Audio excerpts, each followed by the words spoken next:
ഇതാണ് അവിടെ നിന്ന് കിട്ടിയ ഗിഫ്റ്റ്. കുറച്ച് കനം തൂങ്ങുന്നത് കൊണ്ട് കാര്യമായിട്ട് എന്തോ ഇതിൻ്റെ ഉള്ളിലുണ്ട്. ഇന്ന് ഇൻസിജാമിൽ പങ്കെടുക്കാനാണ് നമ്മൾ പോണത്. കുറ്റിപ്പുറത്ത് ഒലീവ് ഓഡിറ്റോറിയത്തിലാണ് ഇൻസിജാം നടക്കുന്നത്.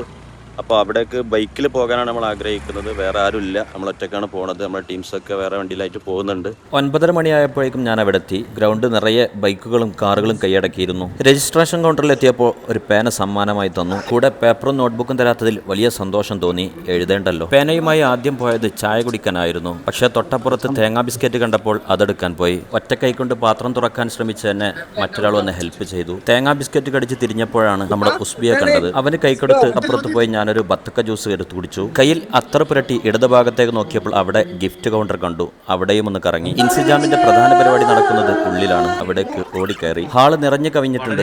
ഒരു സീറ്റ് കിട്ടിയപ്പോൾ ഞാൻ അവിടെ ഇരുന്നു. പരിപാടി ഓരോന്നായി വീക്ഷിക്കാൻ തുടങ്ങി. വാദിഫിദ അവതരിപ്പിച്ച അടിപൊളി കവാലിയും കിറാത്തും കഴിഞ്ഞപ്പോൾ കേട്ടത് ഇതാണ്. Welcome to Insijam 2026, powered by Zaitun International.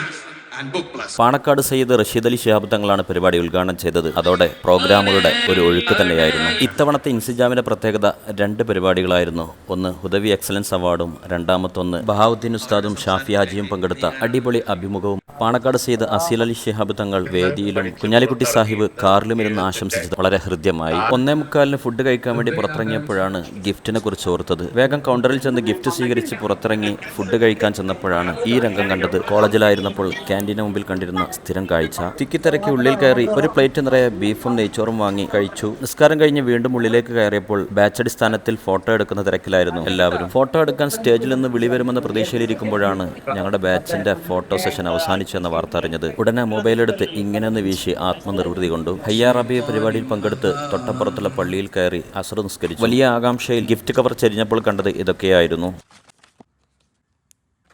മനോഹരമായ ഗിഫ്റ്റുകൾ.